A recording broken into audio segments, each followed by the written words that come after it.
Welcome back to Stuff About Money. I'm Xavier Angel, certified financial planner, and I'm joined today with Erik Garcia, certified financial planner. We've Yeah. got a guest that's going to be on today as well. Well, first, let me welcome you back to Stuff About Money, Xavier. It's been a little while. Thank Where have you. you been? Life happens, dude. And I know I've said this in the past, but whether it's not feeling well and not wanting to get up because I've got a cold or running kids places, it happens. This dude here makes me do all the work, y'all. I got to carry the load at this place. Well, And Erik, then and the you day he make me shows look up, good. he dresses in the same color as me. You make me look good, though. And this was actually by accident. We did not discuss the colors we were going to wear today. So Actually, you are fighting a little bit of congestion, partially because New Orleans is on fire, quite literally. This place is burning. Got that marsh fire. We've got 3 marsh fires burning right now. How And does a marsh cut? Is it a marsh by definition a flooded grassland? Isn't it like water by definition? it is. From what I've been told is it's all the dry brush. I mean, we're what 3.5 feet below our average rainfall for the year. So all that brush that's sitting up on top is burning with chemicals. So Yeah, it smells terrible. we need some rain. We do. Well, let's get to our So, guest because I'm actually excited. I'm actually excited to have Alex Bigbie on our show. Alex Bigbie, founder and executive director of Flyte. He has a professional certificate of banking from the University of London and an MA in English Literature and Modern History from the University of St. Andrews. He's been 40 under 40 by named one of the 40 people under age 40 by Gambit. That's one of our local New Orleans periodicals here. And then also, I think like one of the money makers for 2023 in New Orleans, Alex Bigbie. Welcome to the show. Welcome, Alex. Thank you very much for having me on. Thank you. It's great to be here. So Alex, because I haven't had a chance to ask this question now in quite some time. So if there is one thing about money you wish you would have known 20 years ago, what would that be? It's a good question. I think actually, weirdly enough, getting a credit card earlier, but using it well. So I wish I'd gotten a credit card when I was at college and used it effectively and paid it off every month and built my credit up from that age. Because it's great practice. You just kind of learn, you build up points. More importantly, you just start growing your credit from a very, very early stage. And then you're able to build on that, establish more credit, maybe get more credit cards down the line, not too many of them. And do that, because that's in my work, that's one of the things that people are very afraid of is credit cards, and they're afraid of making mistakes.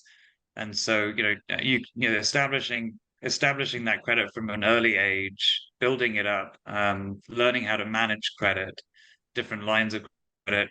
You can hack points as well and get all kinds of benefits if you like. I think that's definitely, and just how credit cards work. Honestly, the crazy thing is, I used to work in banking. I worked in banking for 5 years. It was really only in my second year in a bank where I actually learned how a credit card worked, like what the mechanism was, how the payment terms worked. And nobody ever taught me about that. No one, obviously, at college or at school. It was like, there's a point, there's a score associated with you and you only.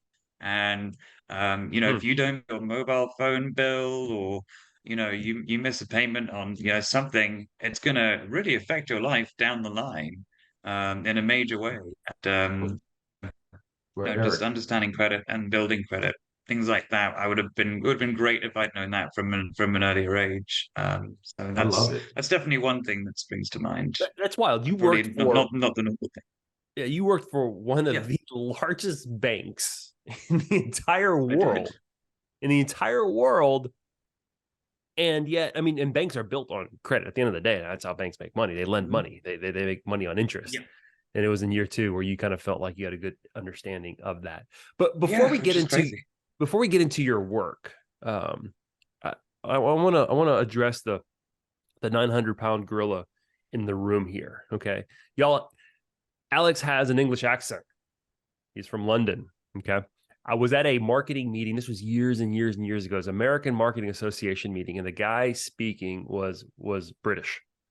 And he shared a stat which was fascinating to me. And I want to know if this is anecdotally true in your experience being here in America.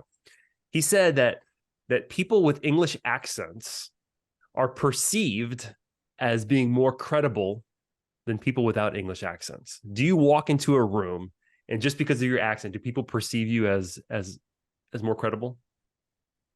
Well, in my experience, I didn't think that was true because I'd heard that before I even got here. I thought it was more that people just kind of thought we were somehow, the cleverer or more believable because of our accents, which I think is just if you look at cinema and culture, British people are always the villain. They always seem to actually be the bad guy. But it's surprisingly true. And shouldn't be, but there is this kind of I don't know, belief that people who sound British are somehow, they're telling the truth, and I like to think that I am, but well, we brought you on the show because of your accent. I'm gonna be completely honest, and we're hoping I had a feeling that was the case. Level us up. All right. Second thing I want to say, I'll use all the resources I have. Before we get into your work, the second thing I want to make a confession, just something that I was naive about when it comes to British people. I started following English Premier Soccer maybe like 15 years ago, and I had this idea that every British person had a soccer team. So if I ever met someone with a British accent, I would say, "Oh, hey, who's your team?" And they would kind of look at me kind of funny. Not every English person follows soccer. What? No, not everyone does, and I get asked that question by Americans as one. It's usually the top two questions as somebody who I've just met. Obviously, usually a guy, never, never a girl. But if I meet a guy, that's one of the top questions I get is, "What's your team?" And I do have a team, but it is true that not everybody in the UK has a team. So it's Great. I know that is disappointing. A lot of people will, though. The majority probably do, but there is also there are quite a few who just don't care. Yeah, two questions you get are you perceived more credible, and who's your team, right? The two questions that I ask. Well, are you Australian? Are you I get that one a lot. All right. Well, anyway, Xavier. Confused for them all the time. Actually, Eric, I thought you were going to lead us off and tell us you were your confession was that you were trying to learn the British accent. No, I'm not even going to try it. I don't want to offend. I don't want to offend Alex. I got too much respect for him. What? Well, there are too many accents there to learn. I mean, there's thousands, right? So all British people aren't the same. Y'all aren't all the same. I'm afraid not. No, there's a lot of different ways that we sound. It's well, tell us about your work. Tell us about, or Xavier, you lead us into this. Real estate. Right. So let's get into it. So we mentioned that you're with Flyte. So tell us a little bit about who is Flyte and where did that name come from? Absolutely. So we talked about a little briefly earlier. So I did come from a career in banking in the UK. Did corporate investment banking. I moved over here in 2017, ostensibly to work as a consultant for a nonprofit called Propeller to help them build a loan fund. So I did that. I really enjoyed it, and began working with small businesses on their programs. And then I also became a small business consultant for a bunch of nonprofits. And then I volunteered at Liberty's Kitchen to help with their financial wellness on their program. I was actually asked by their executive director to do that. I wasn't I didn't do it a whole bunch as a banker. I was, I did some volunteering in schools in London to teach financial wellness, but it wasn't my expertise. But anyway, I started doing that, and the things that I was encountering doing that work, were pretty horrifying to me. There was just so many systemic issues that families were facing when it came to family finances and personal finances, and I decided that I would work to create an organization that would create the best in class financial wellness programming. So that's where Flyte was born back in 2017. And Flyte is just an acronym for financial learning you take everywhere. I wanted something that sounded cool, and didn't Fresh. sound, boring. Fresh, exactly. Just something that was, that caught people's attention and didn't just sound like another dull program. I wanted to make financial wellness something that people were really interested in. And that began a 3-year process of research and development where I was finding out, who should we serve, whether we should even be a nonprofit or not, um, and how the program would look, what resources we should offer, and just seeing where we would fit in the ecosystem. So it's really late 2017, 18, 19, and 20. I was working, with college students. I was working in the libraries, doing these little mini programs, getting data, also just building a reputation for myself. This is a town where it's really important who you know, and nobody knew who I was. I didn't have any family here. I had a couple of friends when I moved here who were from here, but I really had to establish a reputation from scratch, which is incredibly hard. And that took a couple of years before people started calling me and saying, "Hey, I've heard about your programs. Can we do something at Tulane? Can we do something at UNO? Or can we do something at Kingsley House?" And so that kind of led from one thing to another. And then in 2020, we got some funding to put together a full pilot program for the Entrepreneur Empowerment Program, which is really the core of what we do today. That is Flyte. And that ended up being small business owners, predominantly from LMI households, and focusing really exclusively on Black women-owned businesses. LMI, could you define LMI for us real quick? Low and moderate income households. So I'd worked as a business consultant for these, other consultancies. So I had a lot of feedback from business owners on what that they really wanted from programs and what they weren't necessarily getting, and the personal finance and family finance side of things, and just the financial education piece was always kind of lacking.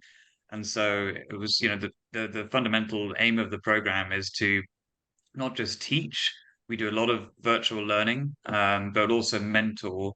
So every business has a professional mentor for 12 months, and then also access to resources. So we have a huge volunteer network, including yourselves, who help with things like financial planning, credit building, business planning, marketing, bookkeeping, anything a person needs for their business or their personal family finances. We have those resources available, and we have a great volunteer network. We were very lucky to have such an enormous pool of talent who want to give their time to make the program work. And right now we have 70 businesses on the program, which is huge. 70. It's been growing. 70. Yeah, we started with 30 in 2021 and went to 50 last year, and now 70. So we're growing every year.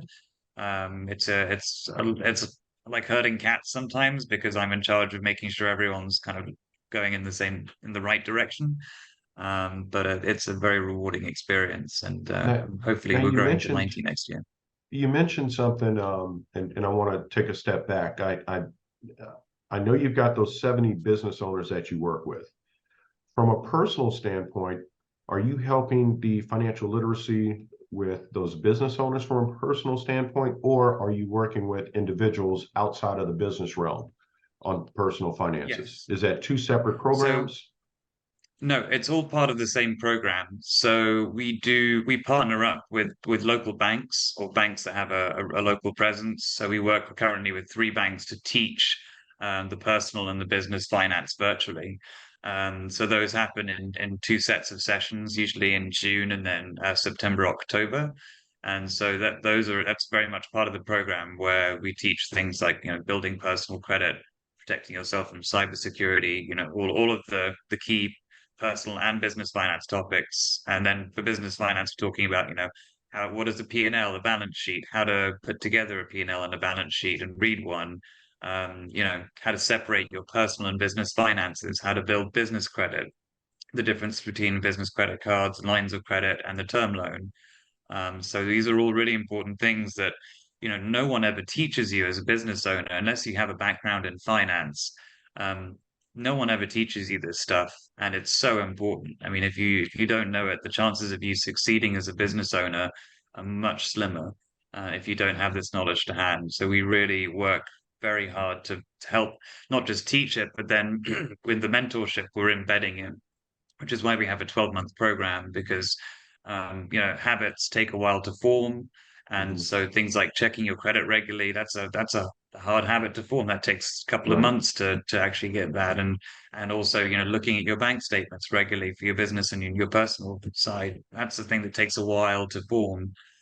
So that's why we do minimum 12 months. We actually let people roll over for another year if they'd like to. Now, And so that's that we see that a lot.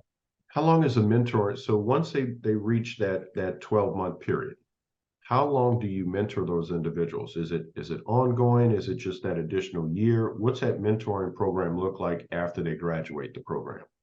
So they can basically stick with us as long as they like.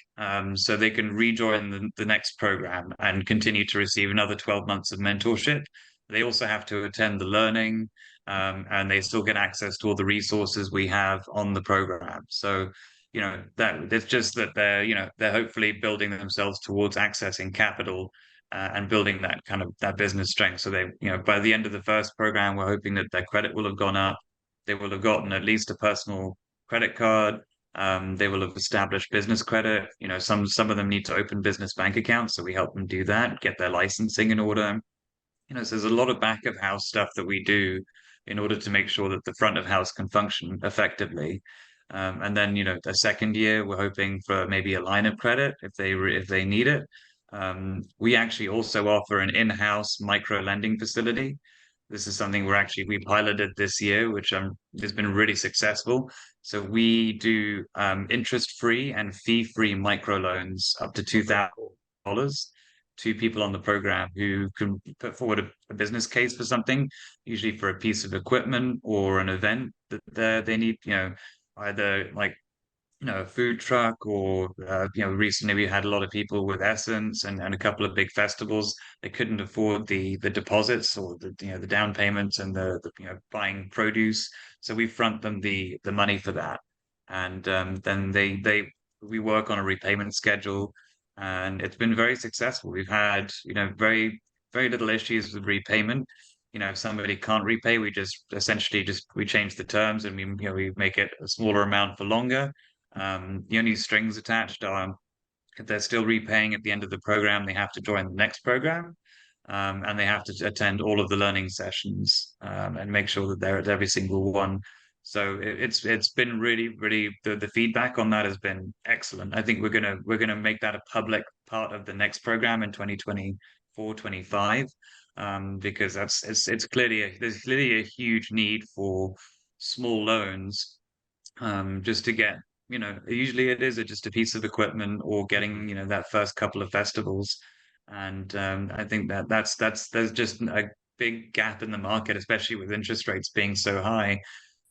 Just something where there's no interest and no fees, which no one else is doing, Not for just good with interest reason. rates being high, it's access to Yeah, capital. Like, who is going to loan absolutely, it's money so hard. to someone Yeah, who is in a low yeah, income household yeah, who's got yeah. zero or no credit? Like, it's just the capital doesn't exist. And No, no one's I've going always to do been, it. I've always been intrigued by micro lending. Mhm, You kind of see that mhm. in like third world countries, right? Help them buy a cow, Yeah, right? A share of Grameen a Bank. cow, or something along Yeah, those lines. So that's really cool to see that in yeah. an urban setting I in an American city, to Mhm. incorporate Yeah, that. I actually I founded the Microfinance Society at my college way back in the day. So I was always interested in microfinance. So it's actually really wonderful being able to apply my interest in Yeah, it in my business and seeing the benefits of it. So I think that's something that we're going to develop even further. I hope we can get more funding so we can lend more than $2,000. yeah. But I mean, and we set benchmarks. inflation's real, Yeah, man. exactly. Two thousand Inflation's dollars isn't real. a dime. What do No, they say? A nickel's exactly. not worth a dime anymore. Is that Yogi Not Berra? anymore. No. So, So that's one area of the program I'm very proud of and excited by.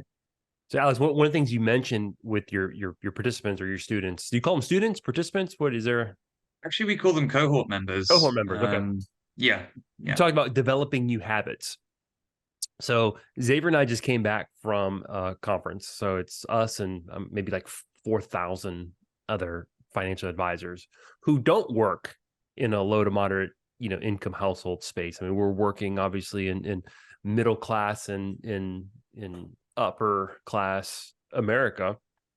And there was a quote, and it said that finding the future of financial planning is not just about dispensing expert financial advice. It's about helping your clients engage in financial behavior change. So it's fascinating to me. We're sitting here talking about low to moderate income households. It's the same thing for higher income households. It's about behavior change. Yeah. So one of the behavior changes you talked about is credit and developing good habits with credit.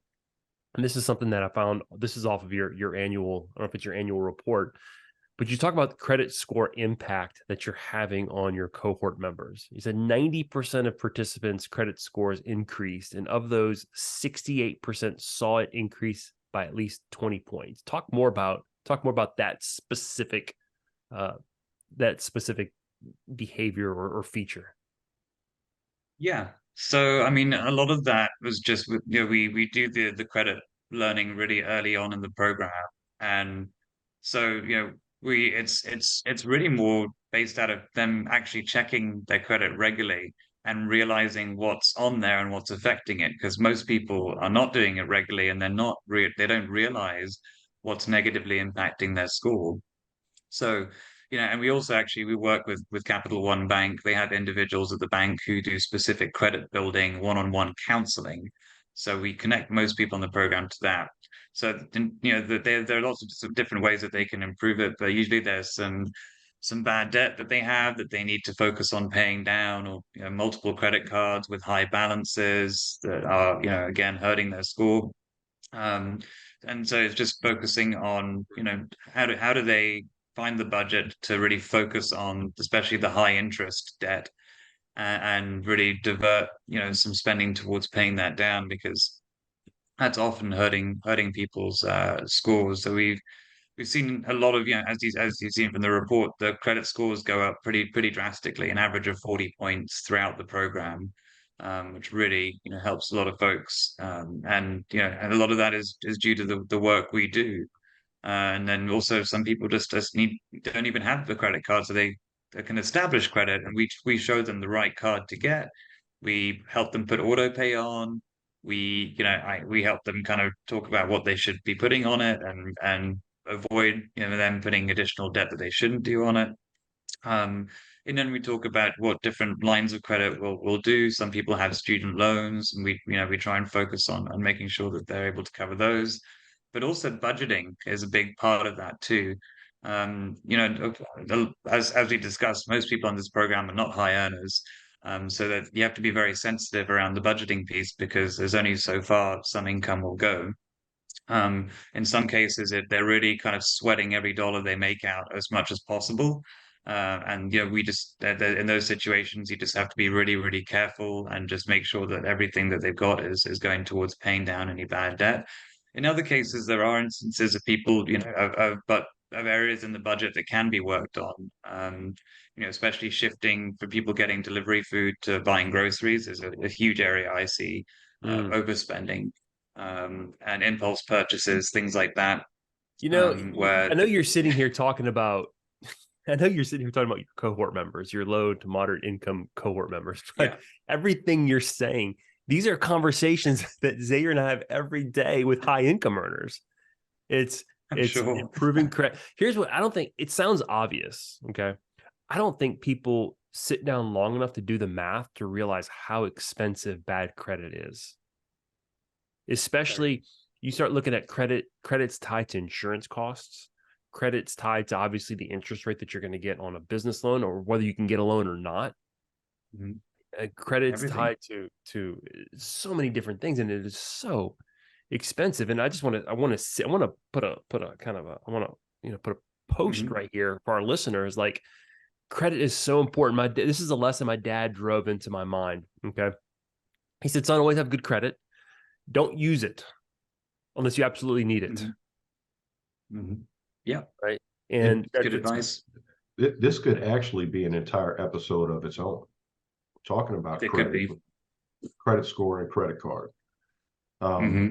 Definitely. You know, Bigbie, you mentioned early on that if you could go back 20 years ago, one thing that you wish you would have known about money, you talked about credit cards, you talked about building that credit. And when we just heard you talk about the credit score, is that where the financial literacy part was built out for? Because I see that you do financial literacy for both college students and for youth through Job One. Is that how that was built? I think it's a part of the overall pie, but that's just for me. You know, credit it's it's an important element of financial wellness and security, but there's so many others that we focus on the program. And you know, we used to work more with college students. Now it's really business owners, but the needs are still the same.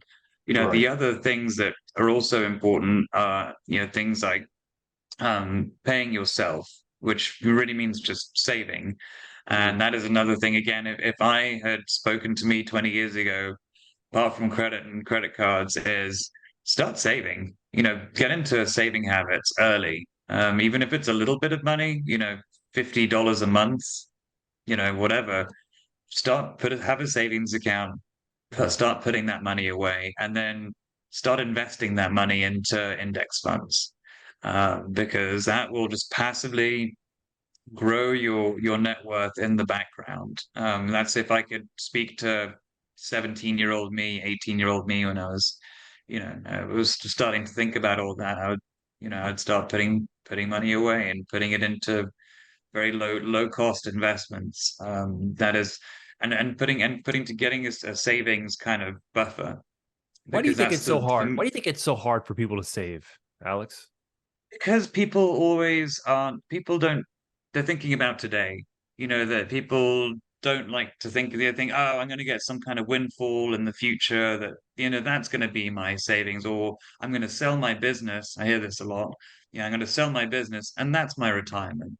Mm. Or, you know, or I'm going to get an inheritance and that's my retirement. And I think human beings, while we are extremely capable of looking into the future, we sometimes that we'd rather have pleasure today and avoid pleasure in 30, 40 years time. I think it's almost too abstract, that far away for some people.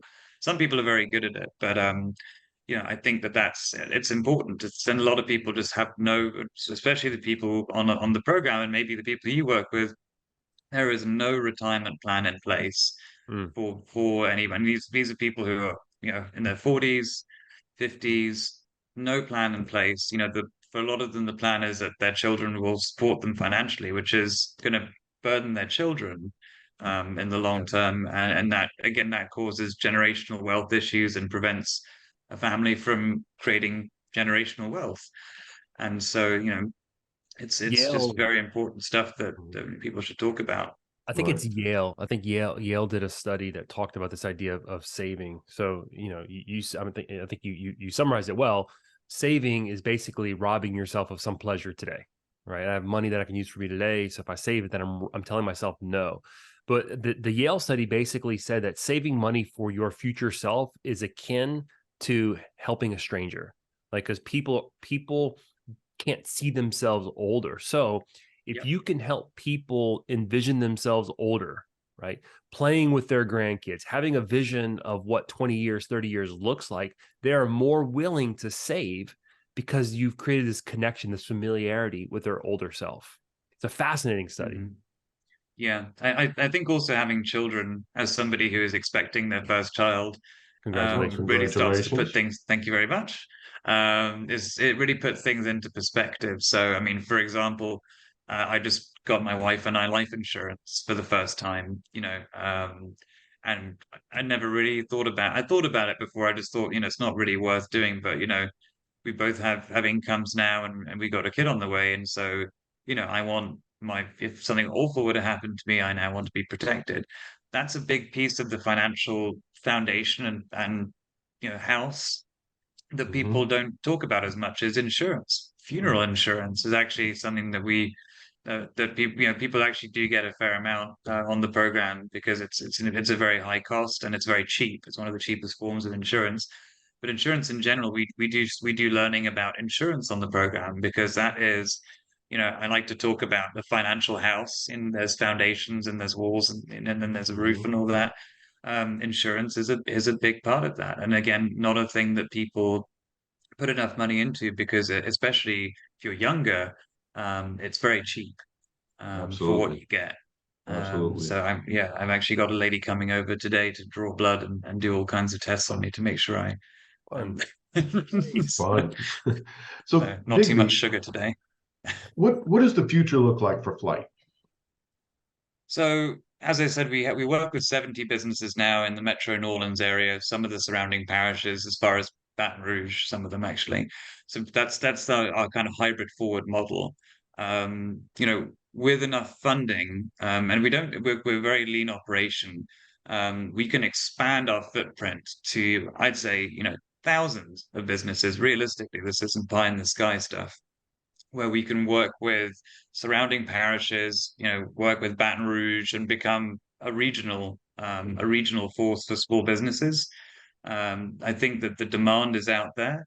There's tons of small business owners who, are not in regions where they think they can get access to resources like this. But I think there is the capacity for using the brain power and expertise and volunteer resources in New Orleans and in urban areas to help ex-urban areas and those business owners. And so, I don't want to, start talking about like the whole Gulf South region, but I think we have scalability as an organization. I think that's what sets us apart from a lot of the other organizations in our ecosystem. They're all confined by a building. They have a building that they have to use and fill, and they can only have 10 people in their cohorts. We already have 70. And I think we can really expand to thousands, and also increase the quality of the resources that we have on the program right now. So we talked about the microloans. One of the things we have, a grant in the pipeline for right now is subsidizing childcare. The vast majority of the people on our program are mothers with young children. We want to be able to partner with childcare facilities, get discounts, and then subsidize it ourselves to make their jobs as business owners easier, because then they have more time to work on their business. So that's one thing we want to really, in the future, I want to do more of is subsidized childcare, because unfortunately it's not free in this country. And then also subsidize other areas like bookkeeping and website development. Those are things that are hard to get as a volunteer donation, because they're time intensive and labor intensive. But they're important, and we'd like to be able to subsidize that. We can't do that right now. I'd like to do that for the lowest income members of our cohort. I'd like to be able to subsidize those things, and that drives up engagement. It drives up the number of people who want to be on the program, so we get better quality applicants. And then it also drives up better outcomes at the end of the program, because they're more engaged. So that's the future I have in my vision for Flyte. You talk And about better. Oh, go ahead, Xavier. no, I was just going to say, and how can our listeners get involved if they're interested? Um, a lot of them aren't going to qualify for the program, but if there's something else that they can do to help out, to get involved, to Absolutely. help it grow. Yes. Yeah, absolutely. So we are always bringing in volunteers who have a certain skill set onto the program. We have some people who, volunteer, and they can reach out to me via email, which I'm sure you can put on the screen, or I can put somewhere. But a Bigbie at flyteeducation.org. And if you have a particular skill set, we have lawyers, we have bankers, and they say, okay, I can do 2 hours a month. I'm really good at business planning, or I'm really good at patent law. And I have a big database of all of these people who give us their time. And so when somebody comes to me with a need on the program, I look through my database and I go, okay, XYZ, they'll give you some time this month to look at your business plan or your marketing, or help you with a patent.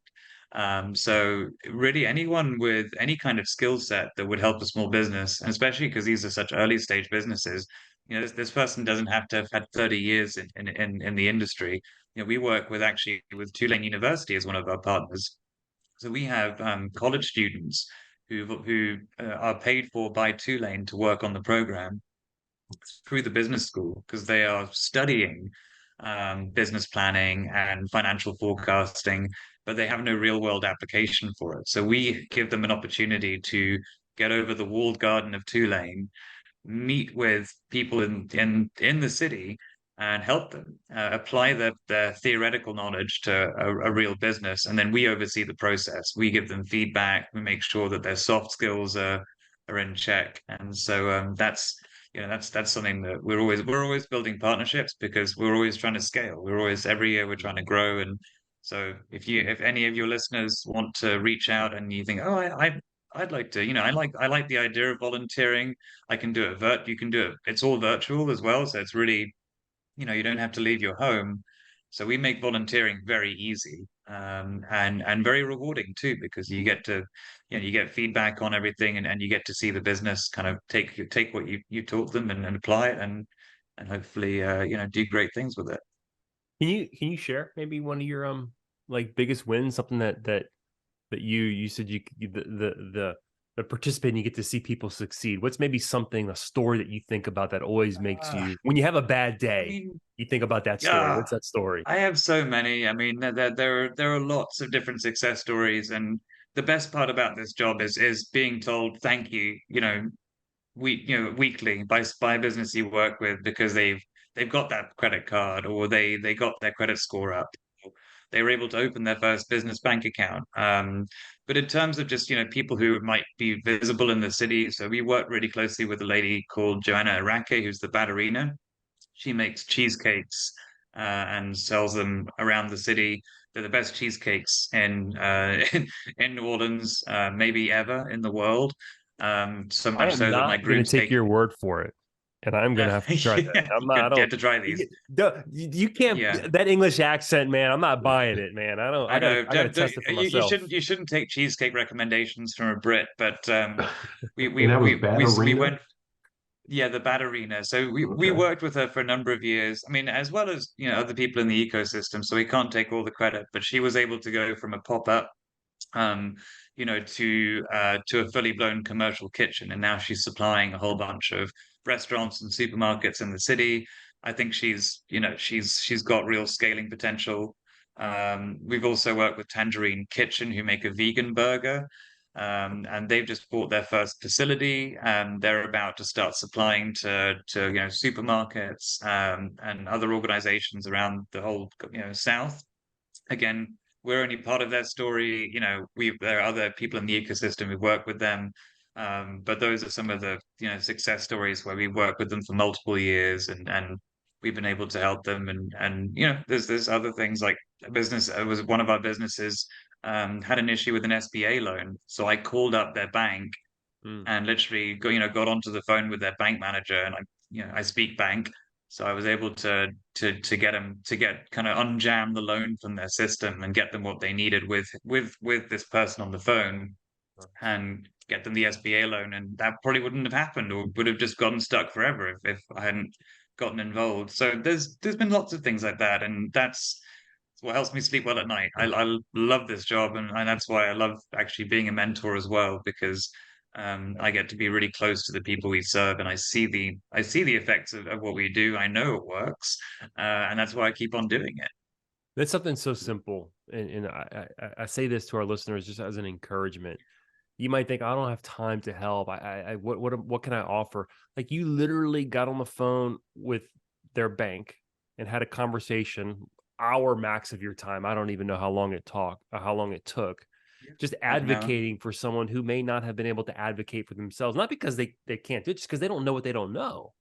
Like, you walk exactly. in, And that's that's it. And then those resources are limitless if you think about it in terms of the number of people. And I've never met anyone in the city who said to me, I don't want to volunteer in the community. I don't care about the community.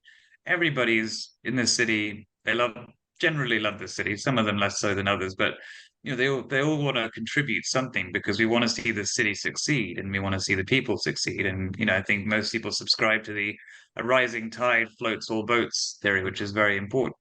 And that's kind of one of the founding ideas of Flyte, is that we bring all of this amazing talent and volunteer resources together in one hub, and we deploy it really effectively, which I think other people sometimes struggle with.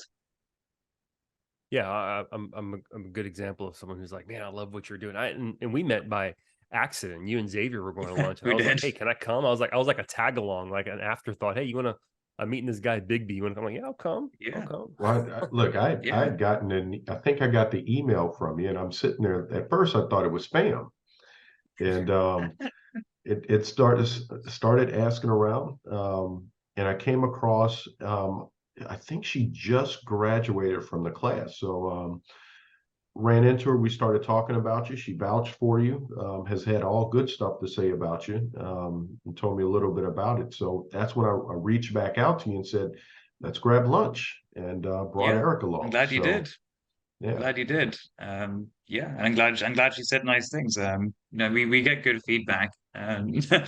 So yeah. And we also have a friend in common at Tulane, in Tulane's business department. Yes. So when I was, hey, this guy Bigbie? What's his story? Oh man, he's great. Love him. When he first came to New Orleans. Anyway, how do people get involved? Like, how does someone become part of your cohort? I know that maybe our listeners most probably are not, Yes. people for your cohort, but they can get the word out. How does someone Sure. apply? Sure. Yeah, so we open the applications January 1st every year on our website. So, but if you go to our website, flyteeducation.org, and you'll immediately get a prompt to put your email address in. That will add you to our distribution list. So you'll get a notification when we open the applications. It's a very straightforward form to fill in for the application. And then I will reach out to you. And it's open from January through to there's actually a very long window this year because of the arrival of our kid. So it's end of April, and then the program's going to start at the 1st of June this year or next in 2024. So it's a really long application process, especially because we want to have 90 businesses. Yeah, going up from 70. So it's a short application. In terms of who I would recommend apply. So, I mean, the core of the program is LMI, low and moderate income, especially women-owned businesses. We do, but we do have people from all backgrounds in the city on the program. That's just 70% of the program. So don't let that discourage you from applying if you're like, well, that's not me, because we do have people from lots of different demographics who do apply, and they do benefit substantially from the program too. So, I'd say that if your business makes less than $100,000 a year, you're located within 100 miles of New Orleans, maybe 120, I forget, within a Baton Rouge circle of New Orleans, I'd say. You should apply. Encourage friends to apply. In terms of where the business should be, I mean, I'd say beyond the idea phase, if you haven't decided what you want to do yet, then we're probably not the people to help you decide. You've got to really decide, you've got to have been at least doing it. You don't have to have a business bank account or be incorporated, but you've got to at least started doing the thing. Because we do get applications where it's like, oh, I think I want to open a bakery. Like, well, I can't. That's maybe not I can't decide for you. You've got to have started trying to do something. But it's still pretty early stage. So there are other programs for people who are kind of in the idea phase. We're not that program. But we are, I mean, in terms of our layers in the pyramid, kind of we are the bottom level of the pyramid in the ecosystem. So we try and gather up everyone who couldn't get onto the propeller programs or Fund 17 or some of those Idea Village type programs. They're great programs. We try and really act as a feeder. So we're getting people who couldn't quite get on there or a couple of years away from those programs, and then we're getting them ready to access different layers of the pyramid and the ecosystem. That's really where Flyte sits. So please, if you're thinking this might apply to you, sign up on our website, put your email in, and you'll get an email in January about the application. As a lifelong New Orleanian, I want to say thank you for falling in love with my city and coming here and trying to help our city be It's better. been a pleasure. It's been a I'm always pleasure. moved by people who, especially who walk away from like big bank jobs, right?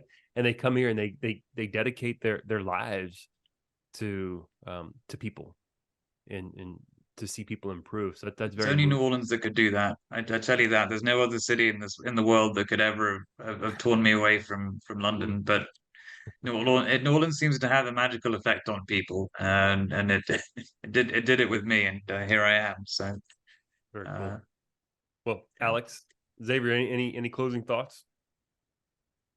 I'm just glad we had the opportunity to meet with you, and that here we're able to work with you and help these local business owners. So thank you for everything that it is that you do, and Thank you. congratulations on the upcoming birth of your first. Absolutely. Thank you so much. It's been a pleasure. Great talking to you both, and looking forward to catching up at some point soon. Sounds good. Thanks for listening, y'all.